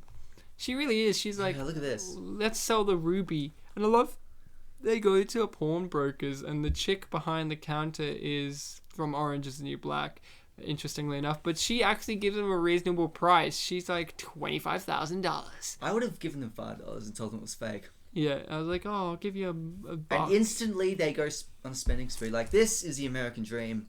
Blowing your money away on pointless shit. No, the American Dream's having a montage. Yes. Montage, 2000s montage, where it's like the getting changed montage. Yeah, and this is a change on the twist on the trope because they had a different guy try on clothes. Neither for of them tried on clothes. Swans, that's a callback. Swans! I love earlier in the film. See, this film, obviously, the two leads are French. And obviously they have accents. And some of the times I didn't understand what they said. Like earlier there was a bit where, Jean Reno used all the perfume and he was like, how much was it? It's like, that bath you had was like over $2,000. And he was like, oh, well, I shall repay you with swine. But with his accent, I thought he said, I shall repay you with swans. Yeah, that's what I He thought he did said. say that. No, apparently Didn't he? it's swine according to I'd the rather have a quotes. swan. To the quotes and Are you sure the subtitles didn't get it wrong? subtitles. Look, I believe that Subtitles are never wrong. I Don't wouldn't question be the surprised. subtitles. I wouldn't be surprised if he did say swine because of his accent. Okay, well, I have another theory about the Swans. You have a theory about it being callback. Now, this is going to be hard to say, but there is this one film that wasn't inspired by this because it was made before. It's called Billy Madison. I think I was inspired. Yeah, No. everything's inspired by it. That scene with the swans was a political commentary on the scene in Billy Madison where he was in the bath and he said, "Stop looking at me, swan." So you have the bath and the swan in this film, bath, and then later there are swans. And if the subtitles were wrong, which they're probably not, like you said, then he said swans relating to the bath. This is the diner, everyone. See, that's the painting. Thank you. But the angle's wrong. Yeah, it's from a different angle, but it's still the painting. What So- a ripoff. I love how this scene serves no point. Like you the think rest of it's this movie. No, it doesn't. It does serve a point. no, it doesn't, Bartek. It does. Now here's my argument, right? He's teaching her how to use the sword, right? Yeah. And it seems all romantic and sweet, and it's setting up it's a setup of their character development together, which I guess you can argue is a point. But she learns this, and you think she's going to use the sword in an interesting way, but later on she does use it, but she like puts it back in its sheath, and she just hits him with the sword. Yeah, I he mean- didn't need the sequence to show that she can hit someone with a sword. yeah. I can hit you with a sword, and I Yeah, don't have any but- sword practice. I mean, that's all the talent you can gain from using a broom. I guess this film is only just showing that this scene is relevant just to show that they are getting friendly with one another Have and you- they're having a cutesy moment. But other than that, Have you ever held a weapon before? of course. Yes. They're not the easiest things to use. Yes, But it's a sword. Yeah, they're heavy. Yeah, but she can still like. She's got to get the technique down. No. Before she hits him with the sheath, she does the same movement as she did in this scene. Yeah, I guess, but So the But it movement... makes no the difference. movement didn't matter in that sequence because she could have just whacked him in the She nuts. could have just done that, and But that's ate less it up. dramatic. or kicked him in the nuts. Hey, disco. Oh, discos never age either. Discos are still like this today, and this was made in 2000. This was released in 2001. This film, the clubs still look like that. Did you notice how they're mostly blue lights? Yeah, That's a reference to the Eiffel 65 song. yeah. I'm blue. I thought it was going to be a reference to "Don't Do Drugs." No, drugs are fine. I like how this chick. You think, oh, he deserves to be with this chick because they're both like, you know, underlings and servants or whatever. But instead, he just makes her dance, and we And never she's a see nice her. person as opposed to the yeah. other one who's just A interested in blonde- the money. A blonde capitalist bimbo who's played by Tara Reid. Stop Mark 2 with the clicking of the pens, or we'll have to bring Mark 1 back. He's not coming back. That sign says drink. I guess that's the name of the club. Is Drink. Well, it's on the other building. I guess that's its name then. Yeah. I like this scene too. It's very heartwarming and happy, except this part. What, this him dancing is not warming your heart? Hunter. Yeah, Hunter, I mean. Hunter. His name's Hunter because he hunts poontang. Poontang. that just makes me think of Mr. Garrison from South Park. Yeah, exactly. Poontang. Pootie Tang. Pootie Tang. That's a movie, right? Yeah, we'll do that one day, guys. Don't worry. We'll do Pootie Tang one day. That's a cinematic gold, too. But is it just visiting good? Don't know. We have yet to get there. Yeah, I haven't seen it, so yeah. Okay. Would you guys, if you were back when we were kids when this movie came out, Bartek, we would have been how old? It came out in 2000, we were like 7, 8. 2001. 2001. 9? No. No, sorry, 8. We're 8. 8. I would have been 7-ish. Oh, he's so young. He's 7 now. 7 minutes old. Well, he is Mark too. Yeah, he's Well, my memories go back that far. yeah, obviously. But would us as kids have watched this and enjoyed it? Yeah. Of course, I enjoyed it. I Now. watched this as... This is see, the best movie this, I've ever seen. Yes. This is, of course, another movie in the list that I have seen and you guys hadn't seen. And also, it's another one where I haven't seen it in the cinema either. You know, so again, big regrets about this one. Because look at it. It represents everything that everyone wants. I mean, don't we all want to dress in that weird blue suit with the purple trench and blow coat? our money on stupid clothes in Vegas. Don't we want to see a wizard explode? Yes. I mean, that's... that was yesterday, but you know. You can just play RuneScape for that. RuneScape. Now that takes me I don't need back. games. Yeah. RuneScape. Welcome back to 2004. Yeah. Jesus. Good times. No. I don't know, this is an interesting scene. It really shows where her priorities are. Yeah, The blonde Tara one. Reid. Yeah. Well, the blonde one. They're both blonde. I mean the mentally blonde one. They're both blonde? Yeah. Wasn't Julia's hair just red a second ago? No, it's blonde. My mistake. See? Yeah, red. It's blonde. It's like red. Okay, look, there might not be red, it might be brown, but where are you getting blonde from? Fuck you guys. It's clearly blonde. It's Mark, not. you're blonde. It's blonde. Recognize it. He's is slightly Let's just ginger. wait till we see it again. See? In like down like the Look at near her. the bottom, Look at the it's hair near reddish. her shoulder. Yeah, but it's reddish. no, it's The top, I'd say the top is blonde. she yes. is blonde. Oh, there's streaks of blonde. No, is it? she is mainly blonde, and underneath is Yeah. the darkened goldness of her hair in the shadows. Yeah. My God, guys, it's Christina Applegate, who's known for being blonde. Apples aren't blonde. Yeah, but nor Apples are are red. they. They're green too. So does that mean Well, she has the green good, hair? the good by your apples are logic? red. Oh, Mark, it's your favorite scene in the film. Oh yeah. Took you a while. Like, where's the silver come from? And look at his hat. It is suddenly silver. And Yeah.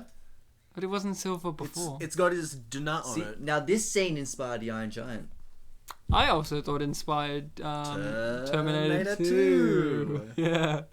Isn't it great how the effects from this film are almost not as great as Terminator 2 effects, but is so good. And that was Adam's family. Yeah, and this is obviously a reference to the Invisible Man. Boots the silver too. Yeah, we get it, Mark. Things are silver, they weren't before. You know why? Because continuity doesn't exist in life, so nor should it in film. Was it just me, or was the only two things that had like the chalk around them his torso and only one of his arms? Which Well, they couldn't they're find... actually not there right now, but whatever. They couldn't find the rest of the pieces.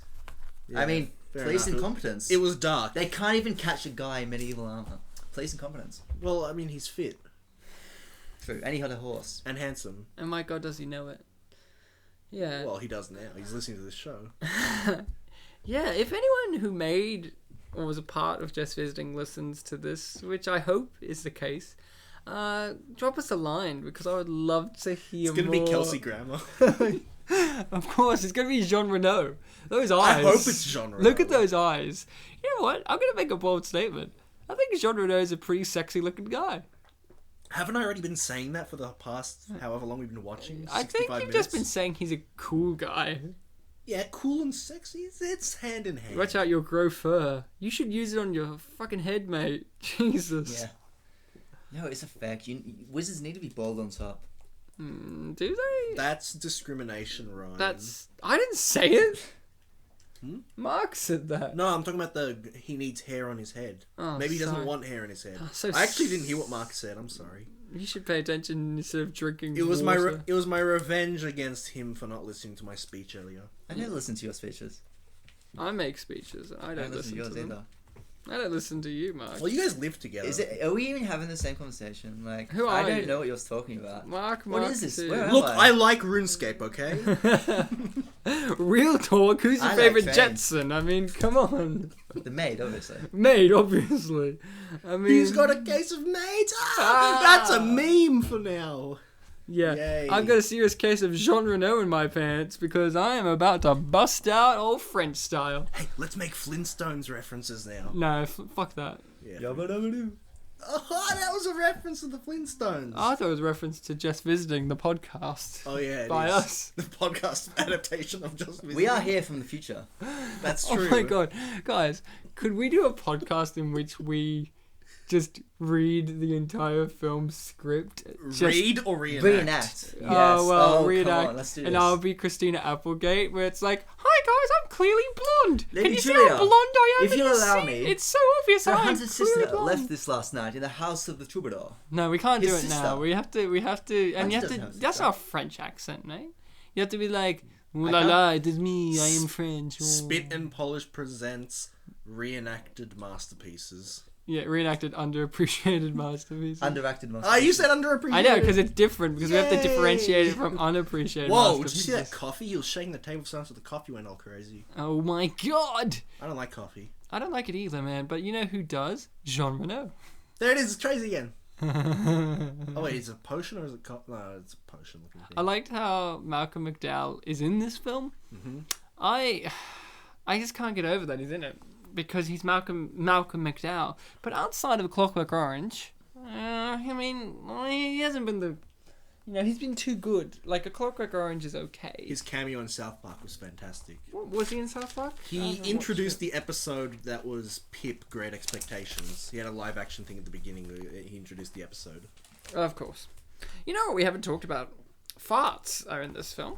Yeah, well, we did mention it earlier. Yeah, but we need to go in depth on the farts. I mean, this seems like the emotional time because it's the time in which she's about to cry because she's just got to Yeah, have. look, she's blonde. She had a fart in her. I told you she Look, was she's blonde, Ryan. Oh, fuck you, Bartek. I love this speech. We'll get back to the farts. This speech should be performed by every woman ever. This is up there with the greatest speeches ever portrayed for a female character. She's such a three-dimensional character, Mark. We brought this up before, Mark 1. But this speech here about being a bunny, I mean, look. She encourages her creed. She's not a bunny. She's not a bunny. And then look. Where's that look? She just, is just so tough. Turns her back on her enemy, full. Look, Bartek, you were like, oh, she did this whole fancy move and whatever. No, she just, prodded him in his dick Well, she with a did sword. she did fancy movements, then she just prodded him in the dick. No, with she the didn't sword. do the fancy move. All she did was just draw the sword on him. That's not Yeah, that she fancy. did. She did the twirl thing and then the fencing movement. No, she just, put it up against his neck. Pizza Hut delivery. Oh, it's no, what was it? The Shack? Someone shack number 62. Yeah, the Chicken Shack. I think that was it. Yeah. It's Chicken Shack 62. For a moment, I thought she was wearing a lab coat. And I'm like, where did she get a lab coat from? I guess she does work at a museum, but then it was like, oh no, it's just a fancy white coat. They wear lab coats in a museum? No, well, they wear... Depends what their role is. Yeah, it depends what their role is. Like, if they're working with, like, artifacts. Yeah, if they're working with artifacts. Like, they need fair enough. You wear cleanliness, no contamination. You wear protections and stuff. So, yeah, Bartek, fuck you. I like this cab driver. I was about to say that too. I like him. I feel like he would be 12th you. 12th century. 12th century. Ah, there you go. I feel like, Bartek, you would be the cab driver. I wouldn't mind being a cat in a movie, yeah. Yeah, no, like... I have driven a cab in GTA. Oh. Have you That's all the experience you need. In the older games, if you enter a cab, you get $20 to your money instantly. Yeah. That's a fun fact. You might not notice because it's such a small amount of money.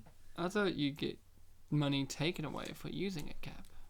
What? Not if you No, kill the if you're driver. driving it. Oh, If you if you're hijack a driving, cab, you yeah, get $20 instantly. Nice. Oh, cool. Can you pick up passengers? Yeah, of course. Of And course. Then you can get more money by taking them places. You know what Just Visiting really needs? A video game. GTA Just Visiting, in which you play as Jean Reno and you steal you account and you play as Jean Reno and it's like you wake up and you're like, ooh la la, I'm Jean Reno, and you're like, look at your bedside table and you have a script there and you're like, ooh la la, what is this script? I'm Jean Reno. And then you look at the script and it says Just Visiting and it zooms in and it's you on your first day on set and you become the character and then you go around New York stealing horses and shit. Yeah, that'd be the greatest game since RuneScape. That'll be the greatest game since Kangaroo Jack the game. Oh yeah, I forgot about that one. The greatest game since RuneScape because Kangaroo Jack the game came out before RuneScape. Yeah, obviously. I mean... Here's the L, foreshadowing earlier. It's the L. It's the loop. I get it. Where did the wizard go? He went... He teleported. They, what's the word? They split up. That's right. But how did they find each other again? Because they're magic. going to the same place. Because magic, Mark. Did you not see how this guy's a wizard and the other one's a French count? They clearly are intertwined with magic. Of course. The horse chase scene. Oh, police helicopter. I drove one of those in GTA. I shot one down in GTA. Dude! I have not played GTA. No. Depends which one you're talking about. I played mostly the PS2 games on 4. I played a bit of 5. Oh, I've played all of 5. I got 100% in 5. In 5. But you said you only played a bit of it. Yeah, I beat it very quickly. Liar. He's not playing a bit. Suspects entering the I don't think museum. that's Jean Reno riding a horse there. I don't think so. That's what's great about this film. Jean Reno doesn't need to ride. I like how from behind the wizard dressed like that looks like Ocelot from Metal Gear Solid. It is. It inspired Ocelot from Metal Gear Solid. I love the knight is in his home. Welcome, knight. Say hello to knight. And they're all like, yay! He's trying to be the teacher you liked earlier. But she died. Because we didn't see her again, so she's clearly dead. So when I first saw this class, I thought it was like a kind of bookend for this time period because it was like, oh, now the kids aren't screaming when earlier they were screaming. Cool. So It's because they didn't slice stuff up with their swords and shit. They did ride in on a horse. That would have scared me. I personally like the idea that this is like the same school kids that are on the trip I with would like Peter that too. Parker. But like, they weren't that young. They weren't I high know, school. but it's like maybe they're all really short and they're all really tall. Well, and the only two people that were tall were Tobey Maguire and James Franco. Yeah. Yeah. Wait, but like, were they like left behind in primary school, or were they like ahead in high school? Obviously the kids? ahead, they're both geniuses. Oh, that's right. They graduated the next scene. What I'm talking about, Bartek, is Jean Reno and Christina Applegate are just really tall. Who knew? See how blonde she is? I told you this. Her eyebrows. Ryan, she's not blonde. You can clearly see it's brown. Oh. There's bits of red in there as well. There's bits of fuck you in there. Look, I'm Ryan. Oh, look, Jean Reno's got grey hair. That's a helmet or a cowl. He's clearly got silver hair. He's clearly got hair. That's the main part of this. This scene is emotional. It brings tears to all of my eyes, all three. And there's Malcolm McDowell. I like how these guys are still there watching it. Like, oh, this is a great reenactment. She said it was closed, kids. Leave the museum like she asked, you little dicks. I like They're the drinking vitamins. they're drinking vitamins, obviously. Vitamins. I like Oh, I how haven't had my vitamins today. It's pronounced vitamins. I like for some reason they acted really cartoony And before then they they screamed. exploded and they screamed. Run away! Like the guard's fine now. Like I feel like he's got to the point of a mental breakdown where he's like, I accept that this is the reality. For some reason that reminded me of, to jump back to Big Fat Liar. Why did they not arrest her? Because she's a genius. Yeah. Big Fat Liar. The security guard who just comes back to the meeting. And he accepts everything. Yeah. I was thinking about that too. I like this. The time's frozen and everything's grey and white and still and everything. And then he's like, oh, I just kissed this ugly statue of Christina Applegate. Because she's glowing for some reason. Because it's like, oh, she's the one you have to do it to. Which is... Now, this inspired every fairy tale ever. Yeah. I agree. I mean, this film's right up there. Dude, now I can see the inspiration this had on Hansel and Gretel. Oh, yeah. Hansel and Gretel, witch hunters? Yeah, I agree. Makeup. He's got nice eyes. Yeah, they're nice and green. I like his gem on his hat. Yeah. I like everything about this movie, Bartek. Yeah. This But when is- it's green, it's cool. So, this was your first time watching it, guys? No, this was my second No, time. this is, but when you first watched it, did you know it was going to be about? Like, did you look it up? Or... Well, you told me what it was about. I told you it was just like a bunch of French knights come the future, but I didn't tell you the brilliance. Well, I didn't. Originally, I did think something was going to happen, but I was wrong there. Yeah. What about you, Bartek? Yeah, I just kind of went in blind. You went in blind. You didn't want to know what it was going to be about. Yeah, same. I saw. Okay, I'll admit, I saw the poster and like Christina Applegate was looking really triumphant there, so I thought, oh, okay, she's gonna do something, actiony. Did she? I like how he killed this guy, and Well, everyone's no, like, "What? he- And walked nobody away questions from him. it. He didn't like the wine. If he preferred white, he should have said so." Well- That is actually a legitimately good comment. I would have made that. Yeah, he if I didn't was a kill genius. him. The guy just jumped out by himself. And died. He could have drunk the thing, and then he just would have been crazy. For like 5 seconds. He could have just drunk it, and then he just looked out the window for a few minutes. But he But might have- he would have been crazy for 5 seconds. Like yeah, He the might have potion wore off killed instantly someone. for the other guy. he's like, I cannot be crazy. That guy, his family probably think that craziness is the worst thing that can happen. I love how she looks at this and she gives a look like, oh, it's odd piece. She's just being polite. She doesn't Yeah. like it. Yeah, very clearly. She clear. But she loves him anyway. I think this is a very sweet ending to the film. I feel like they should have only ended ended it there. Like, obviously, there's still loose ends they need to tie up, but I feel like a sweet ending is what the film really deserved. But in the end, it got a better ending, which is a happy one. I like it, what happens to him. He's like, I don't speak French, but he speaks it clearly enough to get transported. Yeah. Get the reference to his nose going along there? Yeah, he became Pinocchio. Oh, and he's screaming, and she's like, oh my god, and he's glitter? And now she's just like, oh, he's dead. Dude, she was using an elliptical. Those things are tough. This guy... So how come it transports them between England and America? It's not Like- time travel, it's place travel. I don't understand. How did this guy only become a servant? He's got such exquisite knowledge Why of... was he not burned as a witch? Yeah, well... Burned by fire ray. There was fire ray in the background just there. Yeah. And now he's going to be a servant to the Count. And I'm like, oh, is he going to be a servant to Jean Reno? Now, I would watch that sequel. Jean Reno's servant. Well, There is a sequel. He needs a new It's servant. called 'cause Corridors of Time. Andre's gone, Andre is gone. so he needs a new servant. Yeah, and he's like, I will have that dick guy from the future who knows more than me about how he can betray me with future knowledge. This is actually in England too, actually, which is weird. Hey, you know the interesting thing about this scene? This scene is canon. Because there are cannons in the guy next to her. Don't clap too loud. You were clapping loud enough. Michael Shannon!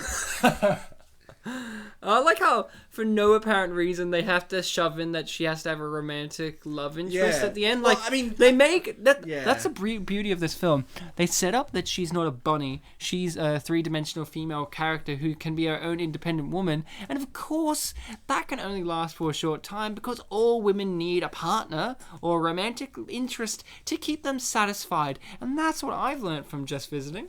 And it's just calling back to the fact that you would meet someone. And she did meet someone. And look,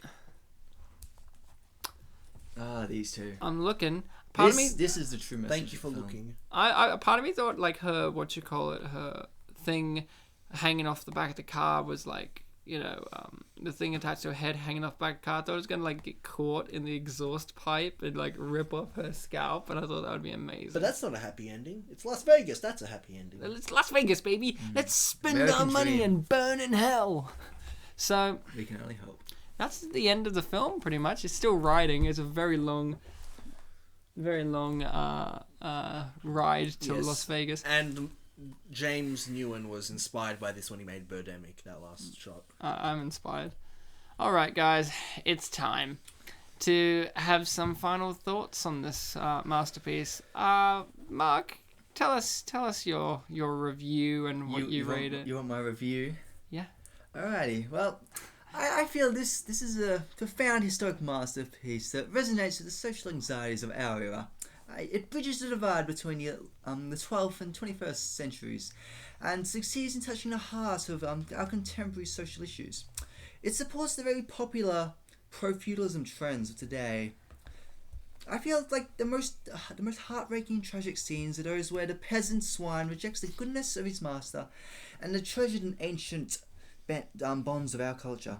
Overall, this is a cautionary tale about the sickening temptations of greed and wealth that plague the lower castes, and the danger of lenience of your peasants. The peasant is a thief, and the film clearly demonstrates that he has no self-control, gambling away his wealth, and thus proving that all matters of possession and wealth should be retained by the monarchy. That was emotional. I give this film a 69 out of vos fair fault. Ooh, French. Oh, la la la. So Bartek really was a big fan of what you said there. He was such a big fan that halfway through you talking there, he whispered to me next. So he really loved what you had to say. Bartek, would you like to go next? Yeah, it was a really good film. I like the part where he was in the restaurant and he farted and it was really funny, and then he had to go take a pee-pee and the master told him to go outside and take it outside. It was so funny. And I like the part where the guy at the end got the long nose and then he went back in time and then he got to become a servant, and I give the film 1,000,000 out of 10,000. That was pretty much like a reenactment of the film's energy throughout the whole entire thing. That is a good question. That's your legitimate review. Good for you, Bartek. Absolutely. Definitely Jean Reno is lovable. Well, I have to say that it has been an interesting journey with Just Visiting. Bartek and myself have been reviewing many unappreciated masterpieces. Yep. And I'd just like to say that this was the 4th film, and 4 is my favourite number. Good. Really? Mine too. Oh, really? Mark? High five behind Ryan. I hate you all. Okay. We've done 4 films now, and they're all these kinds of unappreciated masterpieces that have been brought to us from the early 21st century, 2000s, kids one, adult ones, and it's getting to that point in which now I am legitimately seeing films in a different and new kind of light. I am respecting films in a way that I thought I couldn't already before. I thought I was already respecting films, being a connoisseur of them, a cinephile, but now I've seen these films and I've thought about the meanings and the deep themes brought within all of them. And as Mark and Bartek have said, this film has so many layers to it and brings so many interesting aspects to how you can view this film. This film, out of all the films we've viewed so far, has said so little but given us so much. It is the film in which I think about it.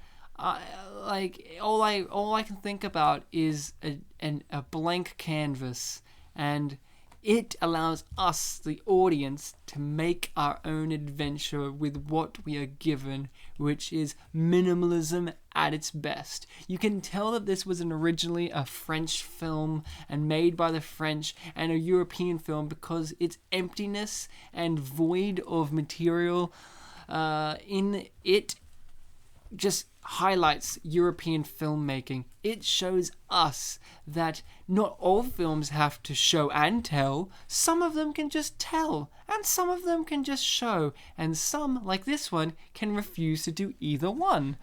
I give this film a knighting. I declare this film Sir Just Visiting. Absolutely. And you know what? There was something we didn't address. Which is? This is relating back to the whole, comparing it to every other film we've done so far on this show. This was the first film that didn't have friendship as a theme. Oh, you're wrong. I'm wrong. You're apparently. wrong. Because the friendship between Jean Reno and the peasant is so strong that he allows him to be a free man. Well, this is what I was going to say. It is about relationships, but it's not so much about friendship. I The think. Cover would let us disagree. It's about I mean, it's about a woman with a sword, and she's about to behead these two crazy night guys who are in a sewer. That never happened.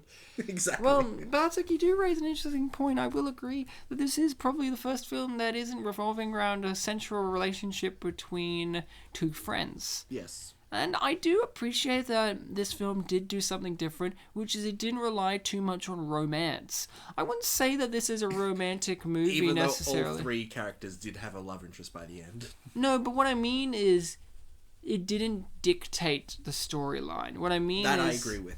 The romance between him, Jean Reno, and Christina Applegate in the medieval times is what is his motivation. He wants to save her, but that doesn't dictate the story. He's not forcing a relationship with Christina Applegate in the modern times. Yes. He just respects her and likes her. And yes, the other guy has a character, romantic lead point, but that's not a main storyline. What I mean is the romantic subplots are there, but they're not the main point of the story. Yes. And I appreciate that very much because a lot of these films, if not all of them we've done, hasn't had romance shoved down our throats so far. I must say, Big Fat Liar, the romance doesn't matter. Thunderpants, there is none. Kangaroo Jack kind of pushes Kangaroo Jack was the borderline, but it was more about friendship in that film than Definitely, romance. yeah. Now, I'm going to read some reviews from IMDb. This is always fun. In which people have also watched Just Visiting, and they had their own different opinions on it and their own thoughts and beliefs. This review is Underrated, in which they gave it 8 stars. The author is The Extremist. Good one. This is what they had to say. This was written in 2005. Stop it, Mark 2. Sorry, he's playing with an object and it's just annoying me. You can have it back. Okay, this is what The Extremist had to say. This movie doesn't get enough credit. I found it in a DVD bargain bin after never even hearing about it on cinema, which is a great pity. Jean Reno is in a different role for a change, and he excels. His comic timing is perfect, and together with Applegate and the dumb slave, you are left wishing you could see more of them. You also develop a real hate for Applegate's boyfriend. I laughed solidly the entire way through at the way the characters battled to fit in modern living standards. Everything from concept to the jokes, even the graphics, is done really well. I would highly recommend this to fans of sci-fi comedies or even romantics. 8 out of 10. Sci-fi. I disagree with everyone involved that says it's sci-fi. I go fantasy. I'm really happy with that review. Like, he didn't see the things that we saw in it, but he really enjoyed it anyway. And he said graphics instead of special effects. Yeah, I know. Okay, this one, I will say it at the start. There is a comment in here that I think they got wrong because the title is called Highly Underrated. It's by Jerry Smith from the US. Came out in 2002, so consider this is a year after the film. They use the word... I'll just read it and I'll tell you, okay? This is what they had to say. Jerry Smith. This has to be one of the funniest overrated movies I've ever seen. I think they meant underrated, but like in the title of like the in the review. title. But let's read it as is. This has to be one of the funniest overrated movies I have ever seen. Jean Reno and the other guy. are a knight and a jester. Did they watch this movie? Both of these reviews who call him slave and jester, he was just a servant. The dumb slave guy. But yeah. No. He is kind of a slave on a level. He doesn't have freedom. But he's a jester? No, he's not. But let's keep going. And the other guy are a knight and jester who time traveled to Chicago to be at Christina Applegate's home. Wait, to be at... Okay, this person really watched it. This is a pretty easily predictable movie, but it is funny. Matt Ross co-stars as Christina Applegate's cheating boyfriend. He plays a good Jack, and I enjoyed him. A good Jack? What is... I don't know.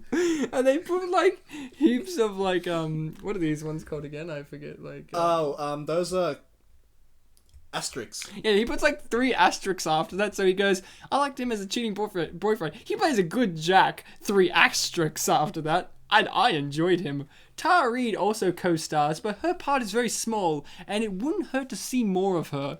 Yes, it would. Yeah. The acting for everyone else is really good. I just think that seeing Jean Reno throw meat to the other guy sitting on the floor in a 5-star restaurant is just funny.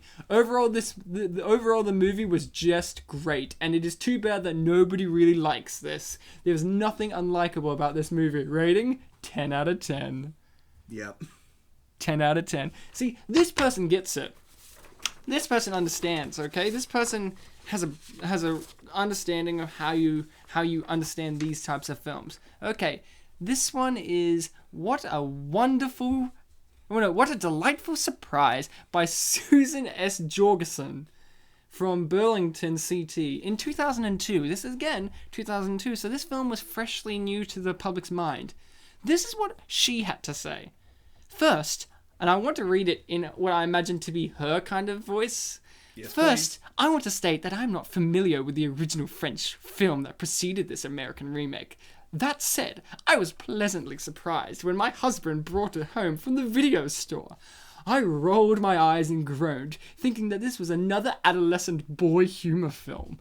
And while there is a time and place for that type of humor, I certainly was not intrigued. Getting through the very beginning of the film was tough, but soon I was completely engaged, enjoying the humor for the most part and intrigued by the social commentary. The film does make you see the 21st century through different eyes. Reno is wonderful, as is his sidekick. Nobody wants to say this actor's name. As is his sidekick. An evening's good entertainment with the added bonus of provoking thought as well. 7 out of 10.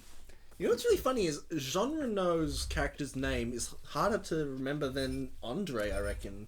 Because, like, it's... The subtitles clearly says, like, Thibault, but it sounds like it's saying Thibault. Yeah, it's like Tybalt in Shakespeare, isn't it? Yeah. Okay, so I like that one. She does do something... She mentioned something I really liked, which is the story of how she found this. Yeah, the husband. Yeah, the husband. And I also liked it does provoke thought. Thank you very much, Susan. Another one. I'm sorry. I'm just looking at it, and I just have to take a moment to pause. Historical viability. Author is 11 Bain from Wisconsin, USA. This was written in 2001, so you got to consider this was just out. This guy saw it just now. Okay, this is what they had to say. I found Just Visiting an great movie. I get the feeling that why there are so many bad critiques it is because they simply can't relate to some of what happens. Ever since I was 8, my family has acted as French in events reenacting the French and Indian War in the 17th century. Delightful. I like the detailing. I was impressed with the high level of historical accuracy in the clothing and situations, but not everyone gets the jokes about historical accuracy, especially if they are not French in the first place. For example, when the police are overviewing items found on the 2 visitors, they note some sausages found on Andre. Somebody mentioned his name, finally. Yes. Mentioning that it was the only thing not found in the pockets. This would puzzle most people not familiar with French history, and it even puzzled me until my father explained it to me. The sausages were hanging inside of Andre's pants, apparently with nothing around them either. No small wonder the director set the movie in Chicago for the remake. To try and have French jokes for an American audience would confuse most of us. And they gave that film 10 out of 10. That's what I love. And then, okay, this is the last one. Short, simple, but very much to the point. This is by the author Jack329, also in 2001. And this is a very well done comedy in which they gave it 9 stars. We enjoyed this movie very much. No bathroom humor and many laughs. Particularly impressed with the beautiful Miss Applegate. One of very few entertaining films without dirty jokes. There was absolutely no bathroom humor, no bathrooms, no funny, I don't believe nothing. we ever saw a urinal cake. I don't think we did. so. No, I don't think so. Yeah, I know we didn't. Yeah, I didn't think that we saw it either. Yeah. Remember when they washed their face in the toilet? No, that never happened. I know it didn't There was happen. no toilet humor at all. They washed it in a fountain, didn't they? Yeah. No, a sink. They didn't press the button on top of it, though. It was magic water. They did. They did press the button. No, they didn't, because they didn't go to the toilet. No, they were using a fountain. Yeah, I know. That's what I said. But they pressed the button on the fountain. Okay. Anyway, no toilet humor at all. Okay, guys. Any final thoughts? Any random stuff that you want to discuss about the film or the effects of the film on you or the general world? Well, Mark 2's already read his essay, so I don't know. Yeah. You already read his essay. I didn't have much time to prepare. I would have had a few more pages, but... I guess I will talk about it because I was the one who suggested that we as a group watch this particular movie. I've had this movie in my DVD collection for a very long time, in the early days of when DVDs were coming out. And it's always been one that I look at in the DVD collection, and I just look at it and I go, yeah, I own that. I kind of forget that I own it until I see the font, which is this yellow font, and it is just amazing. I look at it sitting there in my collection, I'm like, yes, I own that movie, and I'm proud that I own that movie. I am not a regular viewer of it. I will watch it once every couple of years, maybe once every decade, and that's good, because this film is one of those films that it is such an influential film. It is so impactful that you need to watch it and then never watch it again, or watch it very, very, very, very far away from when you originally watched it, because it is a film that evokes so much, yet evokes nothing at the same time. That's my kind of general feeling of it. I love Jean Reno in this film. I kind of want to know, like, as an actor, he was like, yes, this is the one. I didn't do as well in Godzilla as I would have liked. Just visiting's going to save my career. And it did, because, Jean Reno's doing so much these days. I mean, don't you remember that Jean Reno film from last year, Bartek? There's one coming out next year as well. Oh, I imagine so. He's a big actor. Mm-hmm. Bartek's just looking at me like, I agree, he is a good actor. I've been saying it the whole time. Yeah. He lights my heart on fire, eh? Yeah, so that was Just Visiting. So, guys, how emotional did it make you feel? I cried. Towards the end. More so when I first watched it, but I still felt a great sense of it this time. I felt a great sense of it this time. Classic Bartek. I just said that he lit my heart on fire, eh? What more do you want from me? I don't know, you didn't set your loins on fire. My dick? Yeah, Dick. Would you guys want to see a sequel to this? There is a sequel. No, like an American sequel. There's a sequel to the French version. Would you want to see an American sequel to this in which Jean Reno and the other guy reunite? It's not the other guy, it's the jester. This dumb slave. Yeah. I demand a sequel. You demand a sequel, and Christina Applegate is... I've already started a petition. Yeah, Just Visiting again. Yeah, corridors of time. Just visiting again, how's your mother? Yeah. Yes, I like it. But this time, instead of Jean Reno, I want to cast someone different, because in sequels you can't always get like the lead back. I want to cast like Christoph Waltz. And he's like a German knight. But he's still meeting up with Christina Applegate. And he's like, I am your great-great-great-great-great-great-grandfather on the other side. She's like, I have English ancestry. And he's like, ooh, and he just like disappears. That's a very short film. No, he disappears and takes her with him, and then like Malcolm McDowell is in it again as the wizard. I was about to say, do you reckon Malcolm McDowell like looked at how he was dressed at the end and was like, I look like I should be in like a western. I should go do that. I don't think Malcolm Yeah, McDowell's the next ever one been has in to a be a western. Well, I mean, like, yeah, he could be in like a total spaghetti western with that costume. I think he would rather be in like I feel like with that outfit he's in Easy Rider. Like imagine that. I recommend to our viewers to watch Easy Rider after this to spot if they can see Malcolm McDowell's character, because remember, he is a time traveler and he probably influenced that film too. Check it out. And see if you can spot him in Caligula. Yeah, I think he's in there. I may have to keep an eye out. I think you have to watch the whole entire film and not miss any bit of it to really make sure that he's in there.